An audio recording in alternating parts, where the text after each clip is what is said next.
about electrical engineering.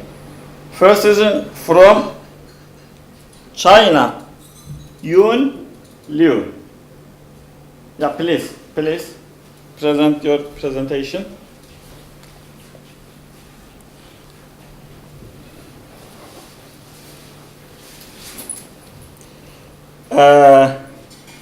Your topic is allocation method for mobile charging vehicles based on the special charging demand.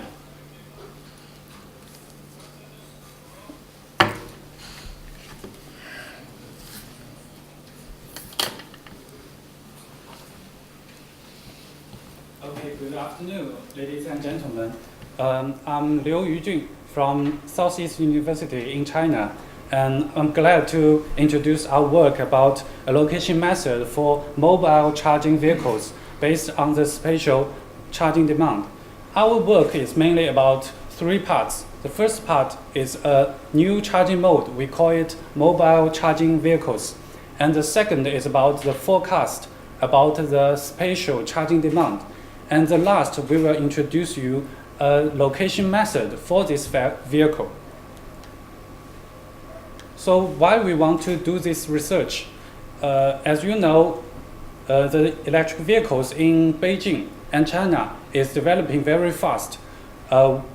Many buses in Beijing city has been changed into electric vehicles, and many people buy electric vehicles to, and they can get a little subsidy from Chinese government and our power company. So we need a lot of charging facilities to charge these vehicles. While in China, there are not enough charging stations for all the electric vehicles. And we found that most of the charging stations in China, it can be found idle because they are too far from all the EV users. So we want to, so an idea come to our mind. This idea we called mobile charging vehicles. We want to use this charging vehicle to charge all the EVs. Then I will introduce you what is mobile charging vehicle. You can see this is a map of a traditional parking lot. And the pink one is mobile charging vehicle. And this truck may take maybe 6 or more charging tanks, charging cells in the truck. And when a EV user drove into this parking lot, he can tell us when to charge his vehicles.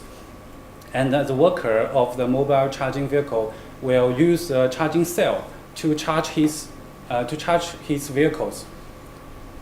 This brings us a lot of advantages.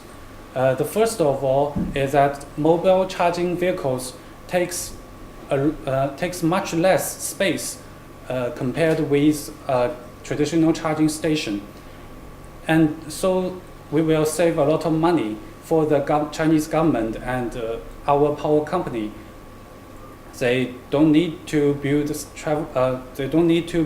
charging stations anymore. And because of the drivers will told us when to charge his electric vehicle, so we can get a lot of information of their charging behaviors, and we can move this mobile charging vehicle to different places according to different real-time charging demands.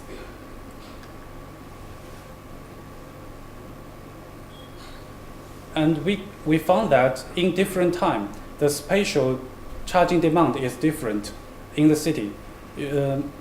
So at first, we want to forecast the charging demand. Then with the result of the charging demand, then we can allocate all the mobile charging vehicles.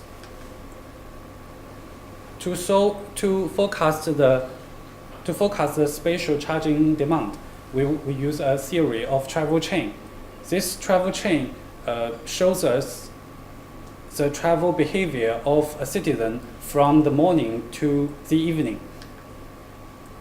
And we use this method to simulate nearly all the Beijing citizens, simulate their charging behaviors according to Beijing annual travel report. The data is all from this report. And then in this function, this is a map of Beijing. We divided into more than 700 grids. Different grids shows different functions. We put this grid, divide this grid into different areas. Most of about commercial areas, working areas, and resident areas. Different areas have different road conditions in the map. So we fill the grids with different colors to show the road condition of different grids. And with the charging behavior and the map, we can know where we can forecast the charging demand. The red shows that there are a lot of charging demand in this grid, and the blue one shows there's much less charging demand in this space. With the map, we can do this research and we will find the place to allocate all the mobile charging vehicles.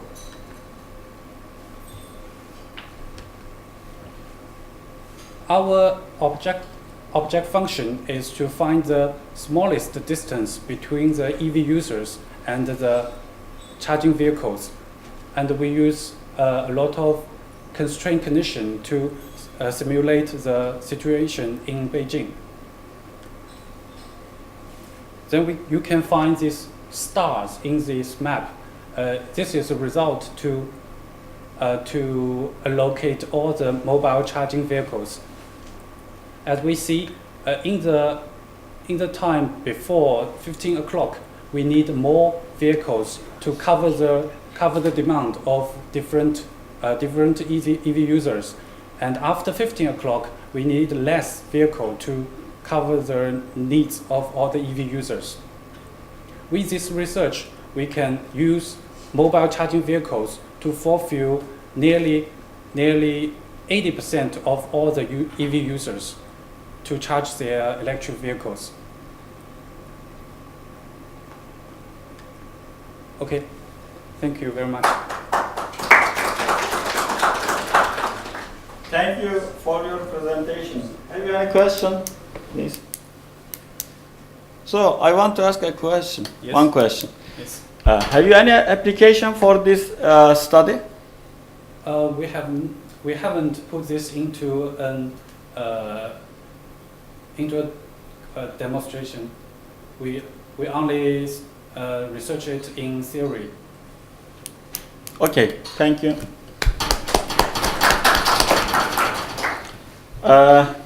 Our second presentation, Clementa. Okay, welcome. Your presentation topic is most swarm algorithm for solving combined economic and emission dispatch problem. Yeah. So, go on, please.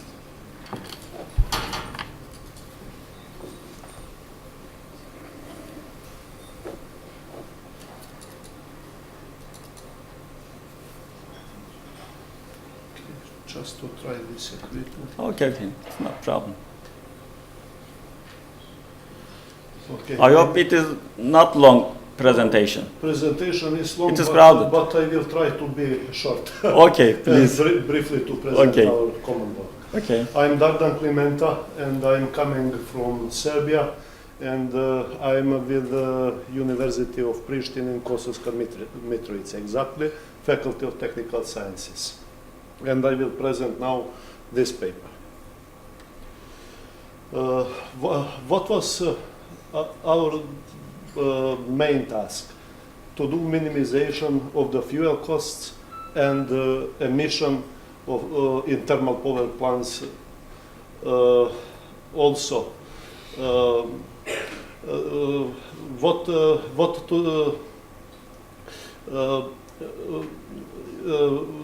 the main proposal, the main aim is application of this Moth's form algorithm to the combined economic and emission dispatch.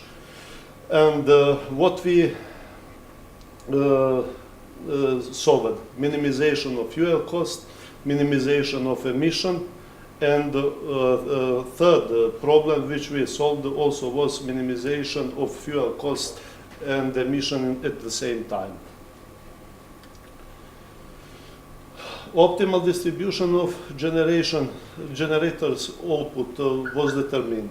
Function describing the dependence of gas emission and fuel costs on generation output power have complex shapes. And this paper aims to propose the procedure for solving this CED problem by means of the Moth's form algorithm. For example, first objective function which is to be minimized is presented in this slide. And this function represents one quadratic function. On the next slide, we have the second objective function, and this relates to the second optimization problem. And no, this is the first one, but expanded by a valve point term. And that means that is combination of quadratic and one sinusoidal function. This is first objective function. The second one is presented in this paper, and is presented to emission of toxic gases. This function is also free. The three first terms represent the quadratic part, but the last one represents an exponential part. Parameters appearing in the second objective function are listed below. In this slide, we can see objective function which is optimized in the third optimization problem. That means we solved together. We performed the optimization of both fuel cost function and emission function in the same time. And how we did that? Using weighting factors and scaling factors. For example, if weighting factor is equal to 1, that was the first case of optimization and relates to fuel cost minimization. If weighting factor is 0, that means the second optimization problem. If we consider the third one, weighting factor was in our study 0.5. For example, constraints appearing in our optimization problems are related to generator capacity, and of course power of generator is between two limits, minimal and one maximal, and a different constraint is related to a known limitation. That means in each power system we need to have power balance between generation and consumption. According to this slide, we can take a look in expression related to losses in the system. That means we could consider problems without losses and with losses. For example, if losses are taken into account, that means generation is located on different parts of the power system. But if they are equal to 0, that means all generators are located in one thermal power plant. Due to the fact that application of this algorithm was only our work in this study. More details related to this algorithm can be found in reference 37, which is numbered according to the paper, which will be printed after this conference. And also this is one of the newest algorithms corresponding to meta-heuristic population-based methods. The paper 37 reference is reported in 2017, and for example, from all information related to this algorithm, we selected just two pictures to show this time. That means first picture relates to the case when moths fly nearby to the light source, and the second one relates to the moths which fly not directly towards the moon, to the moon, but they intersect rays coming from the moon. And more details, of course, I don't have time to talk about them, can be found in this reference 37. Simulation results are presented in a few next slides. For example, we tested two systems. First system consists of 6 generators, and this is one standard IEEE 30 bus test system. The second one is with only 3 generators, also a standard test system. First case, first test system was considered for 2 cases. First one is without losses, and the second one with losses. I will return my presentation some steps back. For example, if losses are added to considered in the problem, they are added to these expressions. That means to this one and to this one at the end. And that means we consider generation located in different points in the power system. If in case then generators are located in the same power plant, that means these 2 equations, that means 2 and 3, labeled with 2 and 3, corresponds to the case without loss. And now, in the same time, we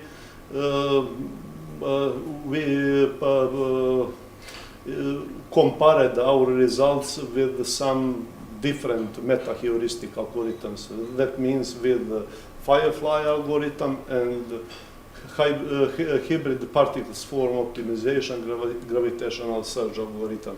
Usually, scientists perform 20 runs, but we in our paper performed 30 runs for each simulation.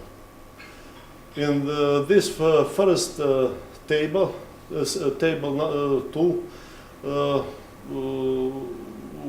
results relates to the minimization carried out for the cases when weighting factor is 1, weighting factor is 0, and this the 0.5. That means first column on the first case correspond to the minimization of fuel cost function, the second one, and so on. But case 1 is with losses, and the second one without losses. Results related to test system 2 are presented in this table.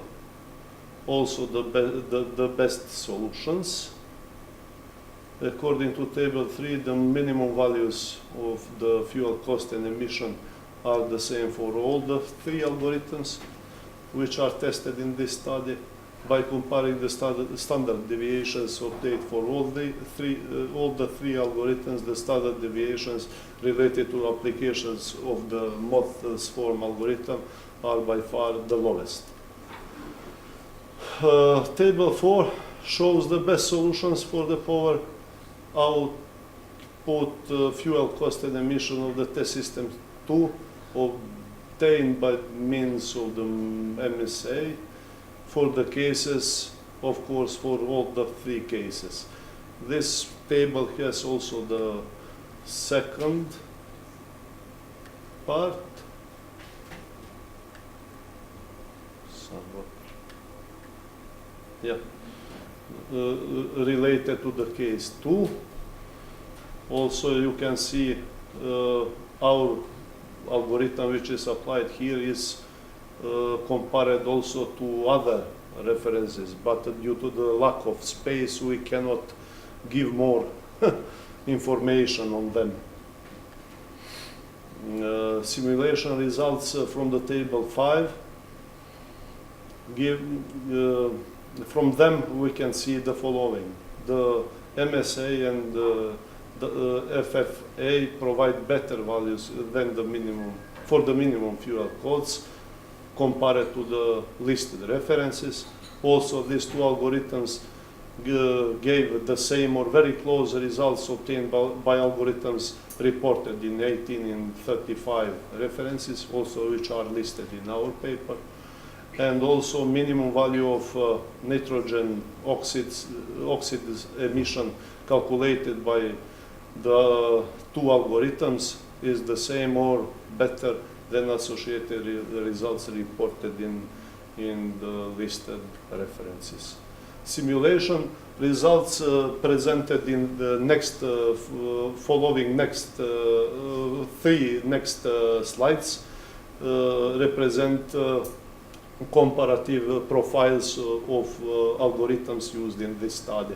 And from on all three, solid line represents curves, profiles related to the MSA algorithm. And also conclusion is MSA gave the best values related to standard deviation. Some remarks related to simulation results are presented in this slide. And now I reach my conclusion list. The application of the MSI to this combined economic and emission dispatch problem has been proposed in this paper for the first time. That means first application. The algorithm has been successfully tested on the two standard IEEE test systems. The comparative analysis of the results obtained by means of the three algorithms show the standard deviations of the results that are the lowest for the indicating a large degree of robustness for the MSI. Moreover, the algorithm generated the minimal values of the fuel costs and also nitrogen oxide emission that are the same as the corresponding results of the two algorithms used for comparison. And these minimal values are better than the associated ones that are obtained using the recently developed algorithms. The convergence profiles also, I said previously, are the best for the MSA. And that is the end of my presentation. Thank you. For your presentation. Any question? No question? Yes? Martin from Wrocław University of Technology. If I understand it very well, you use a power flow computation and you just use your algorithm to set some parameters for power flow computations. Some Power flow. power flow program for power flow For, computation. And you use your algorithm to set some. we used developed algorithm by authors of the reference 37. This is not our algorithm, but we are authors which for first time applied it in this combined economic and emission problem of optimization. Okay. Did you check this algorithm for the bigger system? No, just these two standard test systems, and this is usually procedure. If you solve for the first time any problem of this kind, you use IEEE bus systems. For example, this with 30 bus system is larger than the second one with 3 generators. I have some experience with Okay. optimization of it was reactive power optimization, and it was a huge difference when I had a 30 bus system and I need to do optimization for couple thousands of bus. Appearance of this large or high differences between results are normal for this kind of application of meta-heuristic algorithms. We solved also different problems with different algorithms in the past, and also one way is to find meta-heuristic algorithms developed by other scientists which give similar or how to say algorithms giving the same results. But what is advance made by us? Advance is this standard deviation in our case related to the solving of this seed problem. We got better results than, for example, Firefly algorithm and this the third one. Thank You're you. welcome. Later you can discuss. Yeah, Yeah. I'm ready for discussion. Yeah. Have you another question? So I want to ask one question, only one question. When we compare this study to others' works, what is the main novelty of this study? For example, all of works related to simulation or real conclusion? At the beginning of my presentation, I was a little bit confused, but I forgot to say the first application. The first application related to solving of combined economic emission dispatch problem and optimization of this is the main contribution. After that, also adaptation of parameters and comparing to other algorithms made and presented here. Okay, thank you. Thank you. Thank you very much.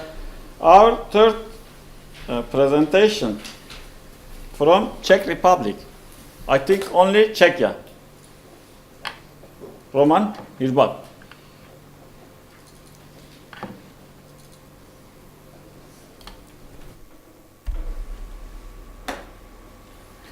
Good afternoon. My name is Roman Hrbáč and I work at the Technical University of Ostrava, the Czech Republic. I have the paper deal with the development of the smart annealing unit as well as the analysis of low frequency conductive disturbances arising when it is connected to the low voltage public network.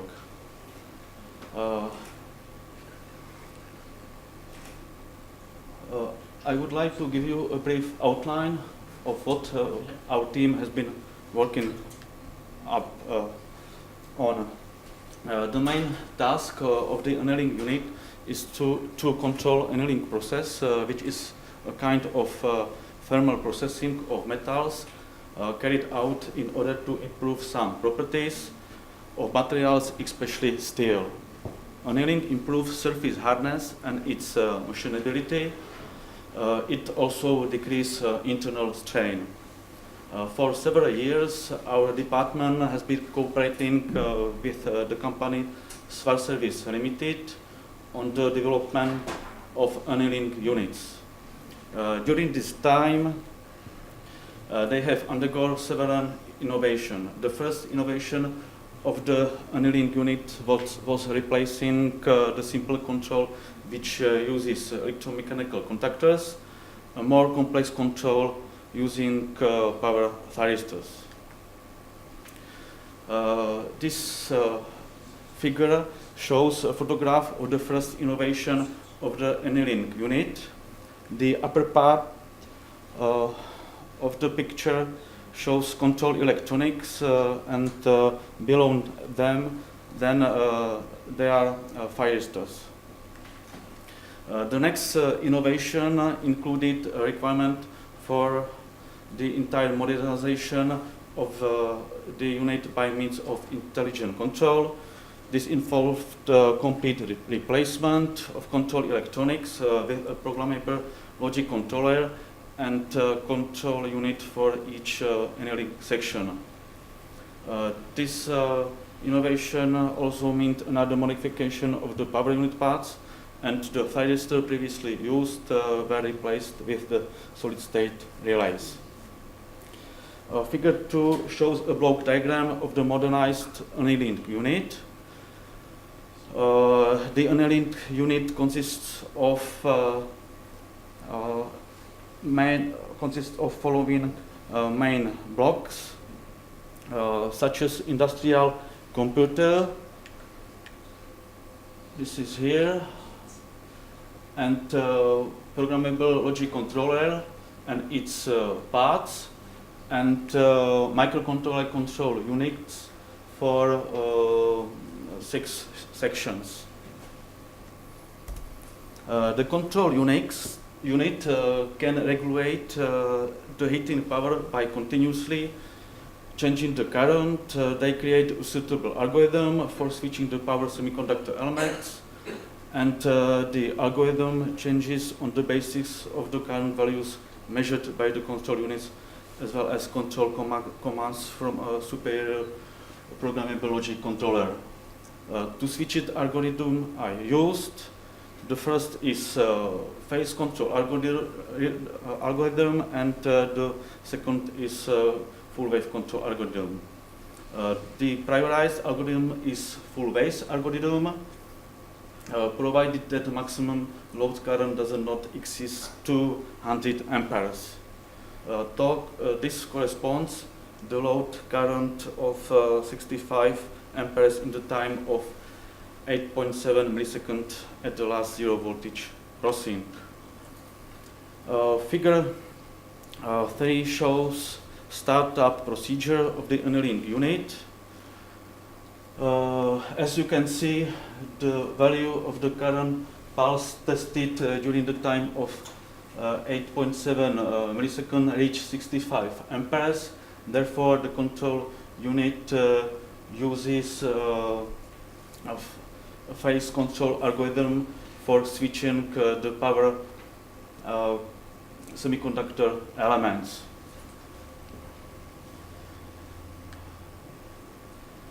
Figure 4 shows another example of startup procedure of the annealing unit. As you can see, the value of the current pulse tested during the time 8.7 milliseconds didn't reach 65 amperes. Therefore, control unit uses full wave control algorithm for switching the semiconductor elements. Figure 5 shows the process of the annealing cycle for annealing the weld, a thin walled tube. Further, the graph illustrated the actual annealing current generated by the control algorithm. Figure 6 shows simplified diagram of the measurement stand. The measurement were carried out on the prototype of the annealing unit uses the network quality analyzer.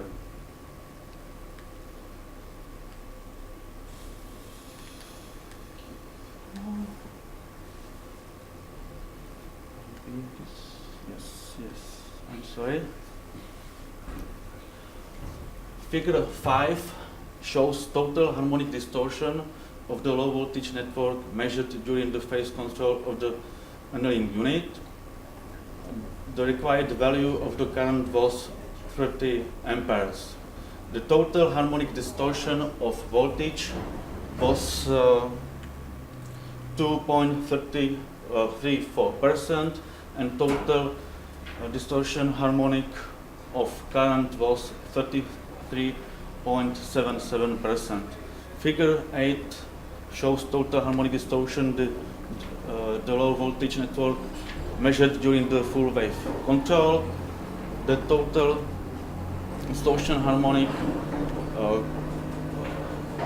voltage was 1.74%, and total harmonic distortion harmonic of current was 4.82%.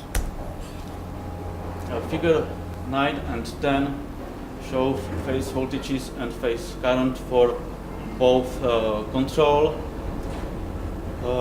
phase control, and on the left side and on the right full wave control. Figure 11 shows annealing unit.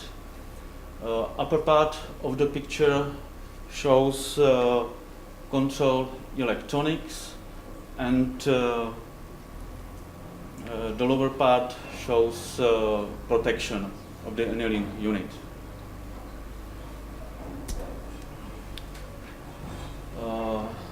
Figure 12 shows an example of experimental measuring during the full wave control of the annealing unit. Here is industrial computer, and as you can see, control electronics. The whole development of the annealing unit was carried out in order to achieve the best parameter of annealing process. Another goal was to achieve maximum reliability and to minimize the disturbing effects on the low voltage public network. The conclusion from the experimental measurements carried out on the annealing unit prototype and from the analysis is as follows. If full wave control is used, the occurrence of harmonic components of voltages and currents will be reduced. By problem is this causes a flicker effect. The extent of the negative effects depends on the short circuit ratio of the supply network in the point of connection. The EMC standards cannot be met when using the phase control. However, solution is to use active harmonic filter. Okay, thank you for your presentation. Have you any question, please? No? So, I want to ask one question. Why you removed thyristor before SSR? Instead of thyristor, you used Solid state relays. Why? Why you removed? I don't understand. Firstly, you used thyristor. Yes. Then you removed thyristor. Instead of thyristor, you used Solid state relays. why you removed? Why? Because they are cost lower. Cost lower. SSR, I think it is Yes. expensive than thyristor. Mhm. So, Yes. but cost is increase. Become increase.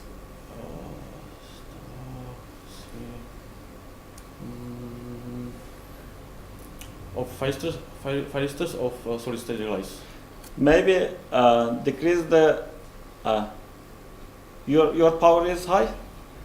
Yes. Maybe decrease the total harmonic distortion. Switching? What is the frequency of your switch? Parisa 40 hertz is switching for us. Switching frequency. Yes. Yeah. Only. And I suggest near switch, most control thyristor. Instead of SSR, you can use, okay. Okay, thank you.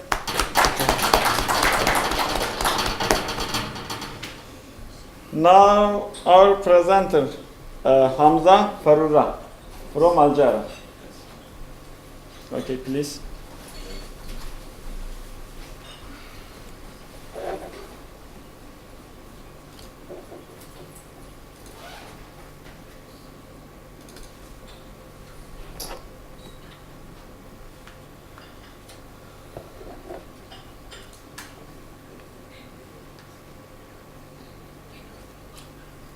Good afternoon, everybody. My name is Hamza Farura from University of City of One, Algeria.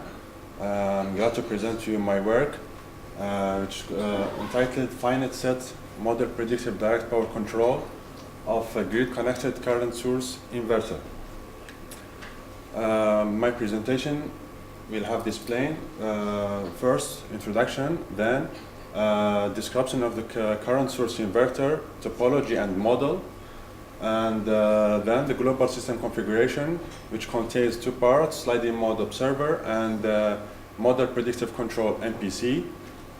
Simulation results are discussed in the fourth part, and then conclusion. First, introduction.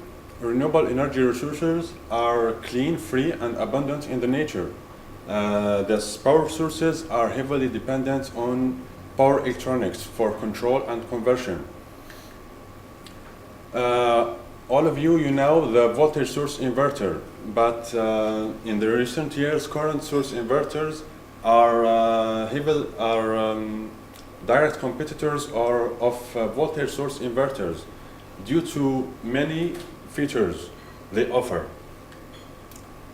Among these advantages, high reliability, short circuit protection, and low harmonic distortion of output currents and voltages.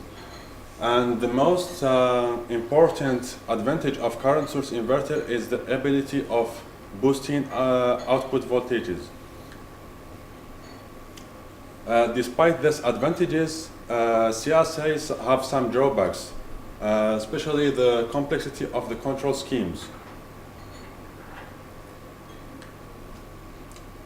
This work contributes by proposing a new control strategy for current source inverters, which is based on direct power control and model predictive control, named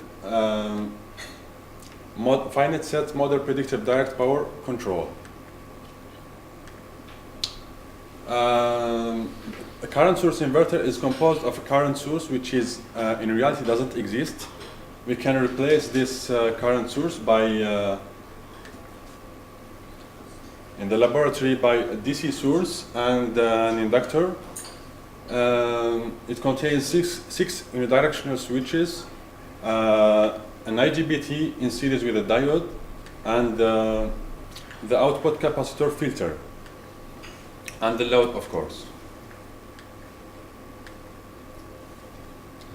At any given time, the current source inverter needs to have one of the upper switches and one of the lower switches conducting simultaneously to ensure a path of the current source. This restriction can be summarized as follows. Using the switching functions, the three-phase currents, output currents of the CSI can be given by these equations. By converting this into a vector, we get the current vector, the output current vector of the current source inverter. We have 9 possible combinations of the switches, which gives us 6 active vectors shown here and 3 null vectors.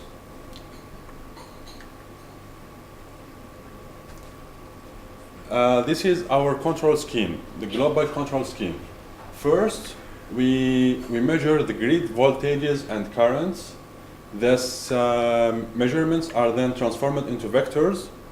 These two vectors are introduced into the sliding mode observer in order to find the capacitor voltages without sensors, just by observing them. These three variables are then introduced into the predictive controller, which generates the 6 control signals to the switch of the CSI. The system model can be state space model is given by this two equations. This is the single phase representation of the system.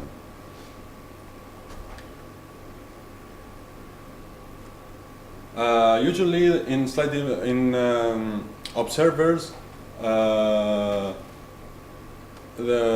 error between the measured and the estimated value is fed back through linearly. But sliding mode observers, the error is fed back through a sine function. So it is fed back via discontinuous switched signal, as you can see here in the model of the observer. This is the sine function. The sine function has a problem, which is the shuttling problem. To avoid this problem, we introduce a saturation function instead of the sine function.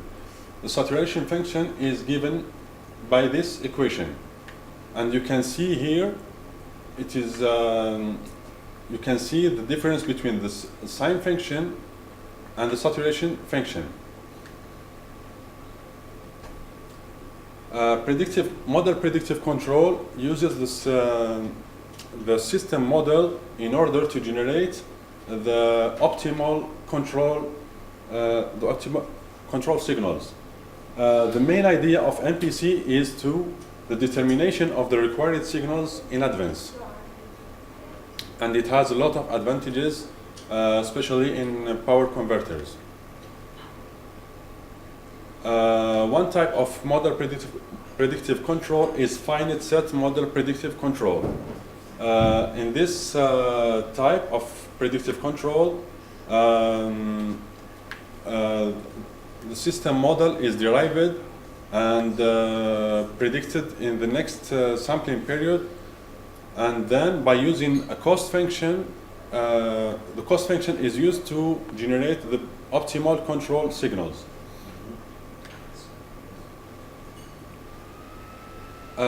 Finite set model predictive direct power control is based on the DPC, direct power control, and model predictive control, where the active and reactive power are predicted for the next sampling period, and then the cost function is introduced to find the best switching combination for the power switches.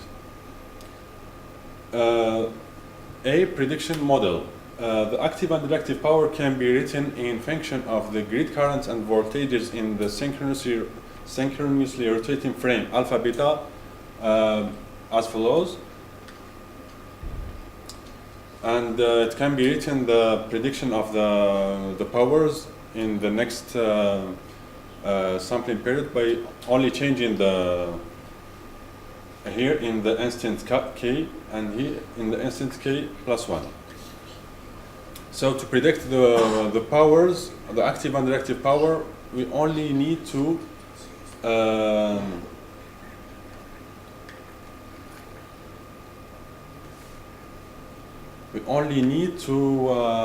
predict the currents and the voltages, the grid voltages. If we predict these two variables, we can predict the active power and the reactive power.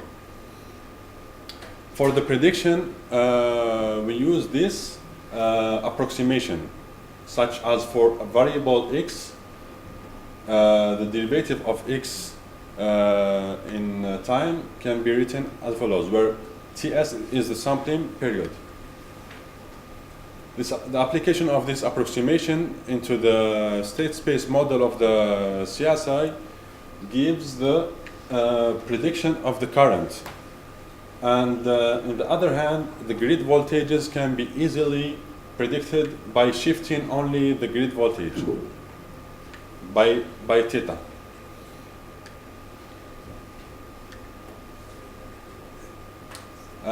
This picture and this flow chart will summarize all the control technique.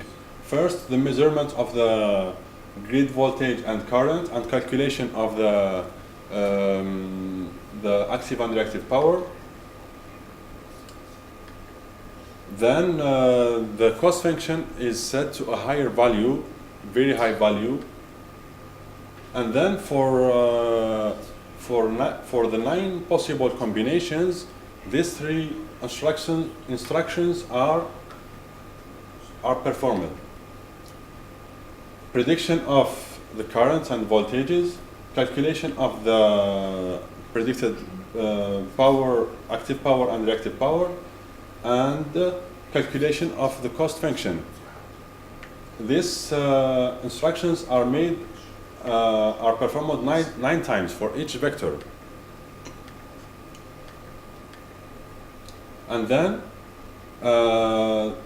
from the 9 calculated cost functions, the minimal one of them is the vector which gives the minimum of the cost function is selected and applied in the next sampling period. The proposed control strategy of the slide 6 is simulated in SimPower systems of MATLAB Simulink. First, active and reactive power. You can see here that the active and reactive power follows their references without overshoot and with low ripple. And it is obvious that the active and reactive power are controlled separately. There is no effect of one on another. Here we can see the evolution of the grid currents during the injection scenarios we see. It can be seen that the currents are sinusoidal with low distortion, and the total harmonic distortion was about 2.3%.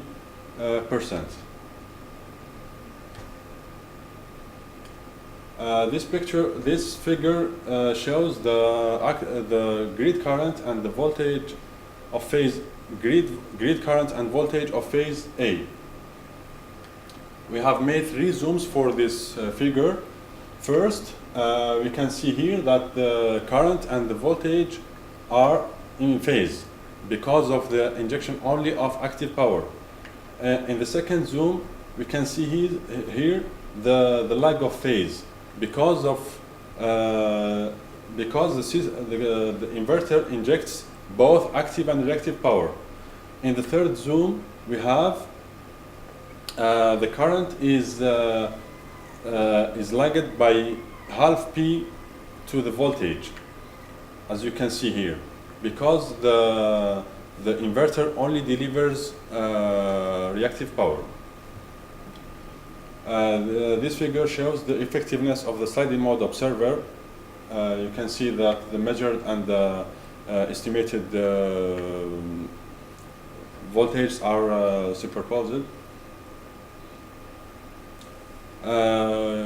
We see in this work we propose a new control strategy for grid-connected current source inverters, which offers simplicity, decoupled control of active and reactive power, and good waveforms with low harmonic distortion. Furthermore, this control technique is PLL-less.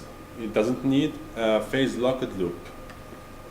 The simulation results demonstrate the effectiveness and the good performance of the proposed method. Thank you for your attention. Thank you. Any question, please? No question? Mr. Hamza, I want to ask a question. When you try to realize this inverter, you will face too many problems, because in MATLAB it is very easy. Yes, Yeah. I am in this problem. For example, what is your capacity of this study? Power capacity. Excuse me? Power. The power Yeah. is 1 kilowatt, 1 kilowatt.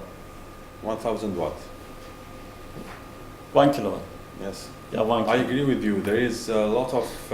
For example, when you remove grid connection, when you connect it to induction machine, Yes. did you get realize? Do you mean experimental results? Yeah, no experiment. Simulations. With, Simulated, yeah. With induction machine. Yeah. Yes, I did some simulations of this inverter connected to a machine. What about the result of simulation? I get good results. Good result. Yes, you know, for torque and speed of the motor, the torque has very You small use ripple. field-oriented control methods or direct torque control methods when you connect it to induction machine? I used Direct. file-oriented control. Oh, okay. Yes. Okay, thank you.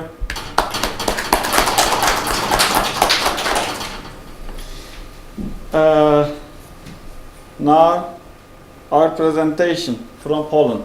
Yeah, Mr. Tomasz Okon. Okay, please.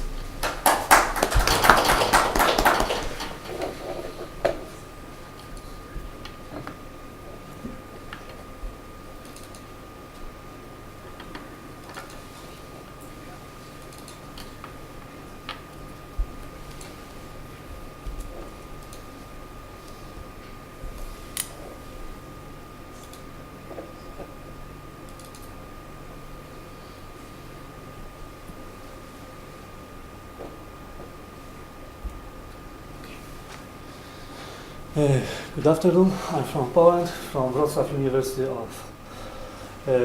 of Technology. My subject of my paper is properties of state estimation for power system with quadrature booster in rectangular coordinates. So, nowadays, quadrature booster it's a kind of phase. It's the most basic phase shifter, and phase shifters nowadays are widely used. They are used for controlling power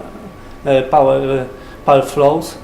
For example, nowadays a couple of phase shifters are installed on the board with Germany, just to prevent from undesirable power flows from wind farms.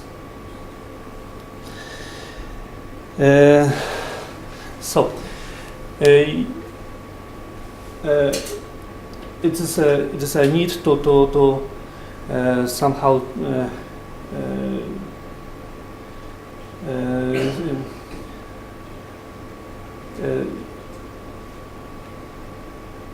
it is need to apply a model of phase shifters to the state estimation. State estimation is the part of real-time modeling of power system, basing on the set of measurements and set of switch states. We built a model of topology. After that, we do observability analysis, and after that, when we can, we do state estimation. After state estimation, we can perform bad data detection. If it's not, if we don't find a bad data, we we should obtain the credible image of power systems. So the purpose of investigation is to present the features of the state estimation of power system with a phase shifter. During state estimation, we minimize this following object function. When we use a normal equation method, we solve these equations to obtain grade G. We use this equation and small g. The grade G is the gain matrix.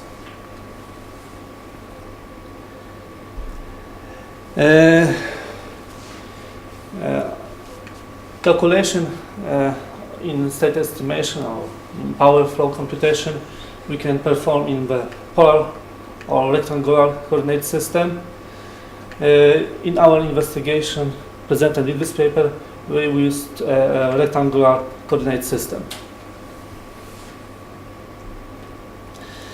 As I said, the quadrature booster is a kind of phase shifter, and it is the most basic approach of phase shifters. This phase shifter supplied series voltage, which is in quadrature, to the input voltage.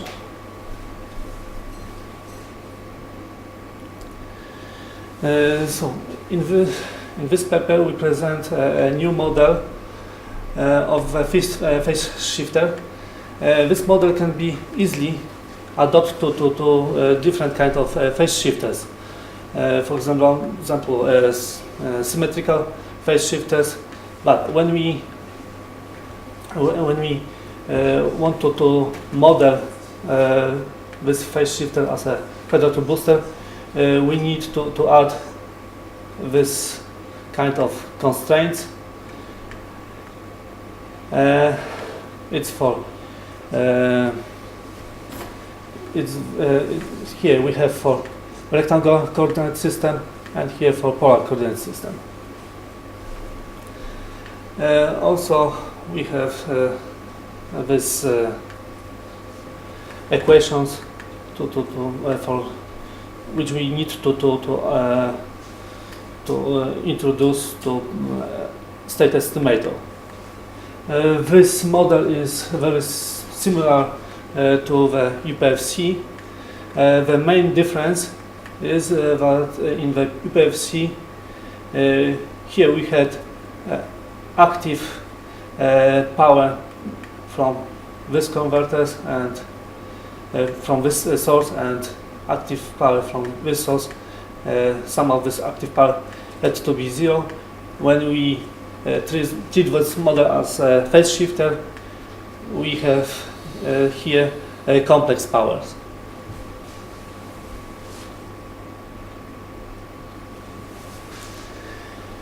During our analysis, we considered a number of iterations, condition number of it should be a gain matrix, and accuracy of state estimation results,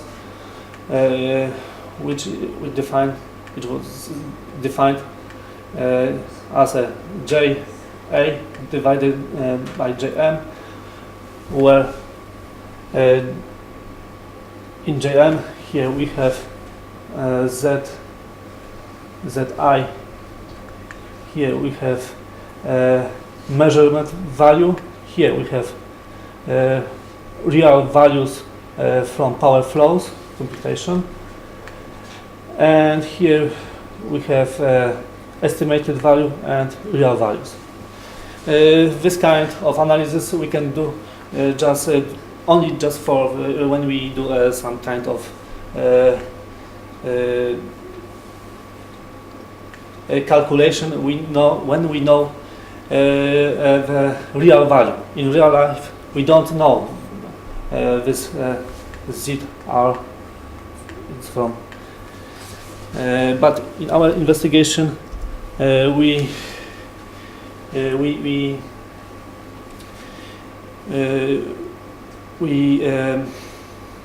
generated measurements using a power flow computation, just by adding small errors represented by pseudo-random numbers. In our investigation, we used IEEE E14 bus test system with and without quadrature booster. When we considered quadrature booster, this quadrature booster was on the line between bus 5 and bus 4.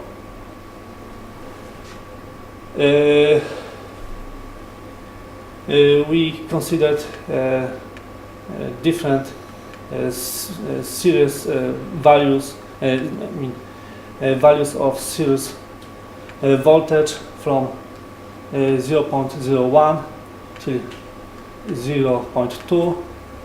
You have 3 minutes, please conclude. So, here we have results of investigation. Here we have for the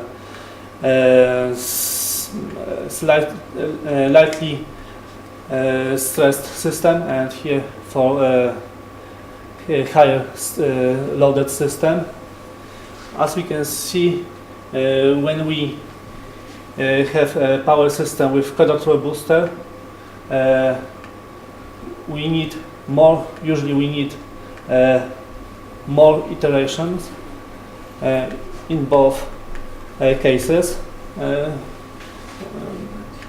If we compare to situation when we don't have a quadrature booster. Also, accuracy is slightly lower when we need to consider quadrature booster in both cases. And here we can see that also condition number is worsened when we have to consider quadrature booster in power system.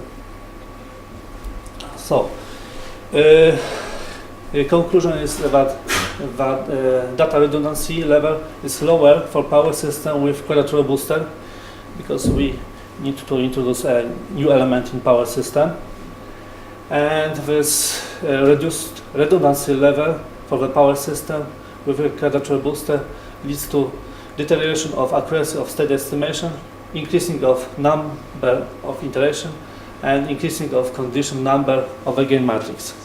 Thank you. Thank you for your presentation. Any question? No? Thank you.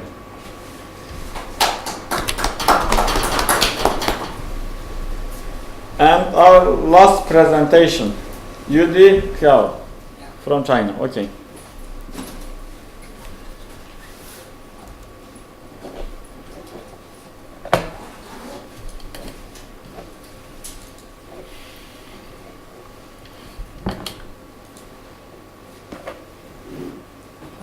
Good afternoon, ladies and gentlemen. My name is Yodi Xiao, and I'm from Fuzhou University, China. The figure below is our university. It's a beautiful place. And my title is about, what I do is about the optimizing of coupled windings in wireless power transfer. And basically what we do is to use a optimizing method to find a optimal group of parameters, and in the meantime save time. And this is the main contents. First, I will do a brief introduction about the wireless power supply. And second part, I will introduce the model of the wireless power coupling windings. And then is the design method. And the fourth part is the experimental test. First, the figure below is a wireless transfer power system. The windings are transferred from the emitting winding without electrical contact to the receiving winding and then light up the bulb. And the coupled windings here, it plays a very important role in the complete system. It will affect the transmitting distance and capability and something else. And this is a model of the coupled winding. The coupled winding, it has great impact on the complete system. And now we come to the model of the CMRU. Basically, a model, it will connect or to describe precisely the electrical parameters and the performance of the CMRU, and such as the circuit model or coupled mode model. Now they can describe precisely, but we do have difficulties in describing the relationships between geometrical parameters and the electrical ones. And in some literatures, there are analytic models, and actually they can describe the relationships between these two. But when the operating frequency becomes extremely high, and so the eddy current effects become extremely high, so it's hard to describe how the magnetic field is distributed. And so that is also the reason why one analytic model is always correspond to a specific winding structure. And so most of the designers, they choose to use the simulations because they have enough or high accuracy. But basically, if the designer want to find the best optimal group of parameters, he will need to simulate all the possible group of parameters, which is very time consuming. So what we do is use the orthogonal experiment to save time and find the optimal group of parameters. And this is the model of the coupled windings. So after referring all of the impedance into the emitting winding, we can get this expression of the efficiency, which is eta 23. It denotes the efficiency between emitting winding and receiving winding. And based on this expression, we can get the maximum efficiency, which is determined only by a factor, which is KQ. And the maximum efficiency is only obtained when the equivalent load is equal to this expression. So the conclusion is the maximum efficiency is only determined by KQ. And this figure is depicted by the maximum efficiency equation.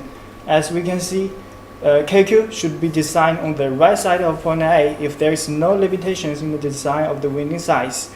And if KQ has to be designed on the left side of point A, it should be designed as large as possible to get a high efficiency. So here we introduce KQ as this design objective. And we also did an experiment to verify the model. Basically because the maximum efficiency is only determined by KQ. So it means whichever windings you use, as long as the KQ is identical, the maximum efficiency should be the same. So we just wound 3 pairs of windings randomly and adjust the transmitting distance to get a same KQ, and then measure the efficiency. And we use the equivalent load, so the measured efficiency is the maximum efficiency. And this is the measured curve. As shown, the 3 curves are almost the same, especially some little difference. And I think it's the testing errors and some parasitic parameters. So it demonstrates the model. And comes to the orthogonal experiment. An orthogonal experiment is consists of 3 parameters. We need to define 3 parameters first. The first is the index, which we described before, is KQ. And the factors, and because we want to optimize the winding structure, which is a PCB winding, so the factors, which is the geometrical parameters, is the winding widths and the distance between 2 adjacent windings, and the Cooper thickness, T. And also the numbers of turns is also the factors. And values of factors, we call it levels, just like the number of turns. You can take 4 turns or 5 turns or 6 turns. It's also the levels. And second, we need to analyze the interactions between these factors. And the conclusion is there only exists strong interactions between numbers of turns and winding widths. This is the conclusion. And how to judge it is like in the figure C. When the winding width exceeds 3 millimeters, when the numbers of turns is 6, the KQ starts to decrease. But while the number of turns is 4, the KQ is still increasing. So we decide that there are strong interactions between numbers of turns and winding widths. And the same conclusion can be made for the receiving winding. Strong interactions between number of turns and winding widths. And now it's the orthogonal experiment design. Because the Cooper thickness, according to the figures before, we can conclude that the Cooper thickness had no interaction with all of the other factors. And from the figure here, we can find that KQ increases slightly with increasing of Cooper thickness at above 2 ounces. So we just fix the Cooper thickness at 2 ounces. So the Cooper thickness is excluded from the factors. And the chart here is the level chart. Just the values of the factors. Like the winding widths, we take 3.5 millimeters and 2.5 millimeters and 3 millimeters. And this is the orthogonal chart. Because the chart is too big, so I only could use some small font. It's not very clear. But the details are here. The 1, 2, 3 to 27 is the number of experiments, which means we only need to do 27 experiments to find the optimal group of parameters. And the KQ here is the index, which is corresponding to the winding geometrical parameters in the same row. And based on the equations described before, we can use these geometrical parameters and then do simulations, and then we get the AC resistance and the mutual inductance, and then we calculate the KQ. And the last 4 rows is K1, K2, and K3 is the relative index, and the R is the range of the factors in the same column. And after we analyzing the relative index and the range, we can find, which is a very simple way. We can find the optimal group of parameters, which is as shown in the red font.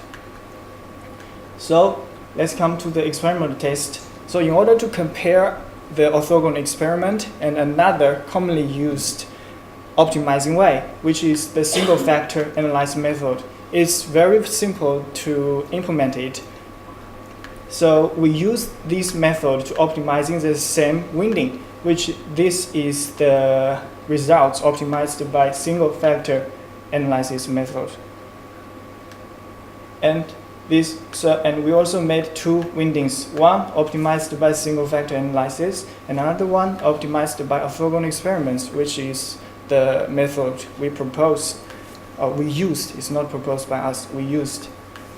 And this is the winding parameters, which is measured experimentally. The KQ for the single factor analysis is 2.19, and the KQ for the orthogonal experiments is 2.46.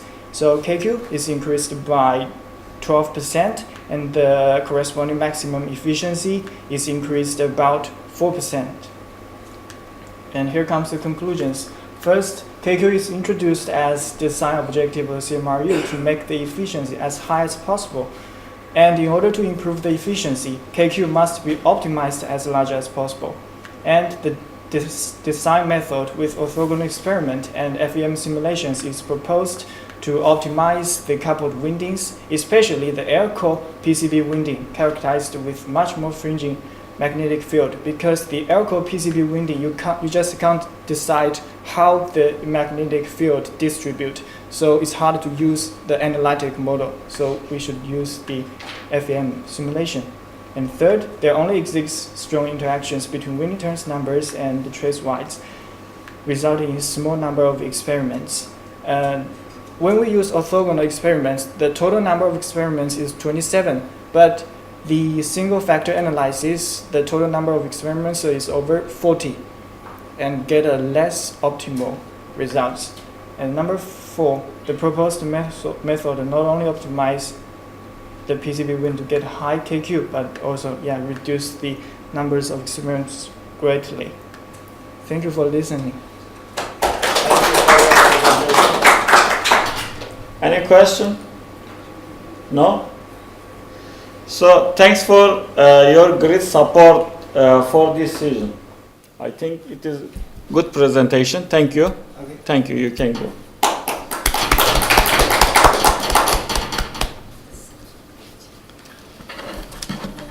Our season is finished. No another presentation. Okay. Thank you.